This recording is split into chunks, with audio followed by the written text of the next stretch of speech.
ওডিসির সহসভাপতি অরণ্যের উপর সন্ত্রাসী হামলার প্রতিবাদে যশোরে মানববন্ধন কর্মসূচি পালন করা হয়েছে। শনিবার দুপুরে প্রেসক্লাব যশোরের সামনে বাংলাদেশ ওডিসি শিল্পী গোষ্ঠী যশোর সংসদের আয়োজনে ওডিসি ঝিনাইদহ জেলা সংসদের সহসভাপতি ও শৈলকুপা উপজেলা কমিটির সাধারণ সম্পাদক আলমগীর অরণ্যের উপর সন্ত্রাসী হামলার প্রতিবাদে অনুষ্ঠিত মানববন্ধনে বক্তব্য রাখেন ওডিসি যশোর সংসদের উপদেষ্টা অ্যাডভোকেট আবুল হোসেন, সহসভাপতি অ্যাডভোকেট আমিনুর রহমান হিরু, রাজিবুল ইসলাম, সাধারণ সম্পাদক সাজ্জাদুর রহমান খান বিপ্লব, সহসাধারণ সম্পাদক আসিফ আকবর নিপ্পন, আলমগীর কবির ও কাজী শাহেদ নেওয়াজ। মানববন্ধনে বক্তারা বলেন, আলমগীর অরণ্যের উপর সন্ত্রাসী হামলাকারীদের অবিলম্বে গ্রেপ্তার করে দৃষ্টান্তমূলক শাস্তির দাবি জানানো হয়।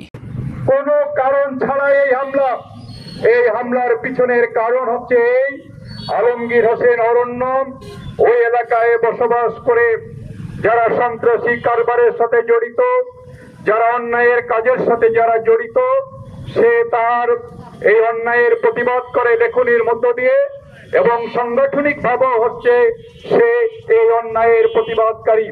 সেই কারণেই এই ষড়যন্ত্রকারীরা দীর্ঘদিন ধরে এই পরিকল্পনা গ্রহণ করে আসছে যে আলমগীর হোসেন অরণ্যকে কিভাবে আঘাত করা যায়।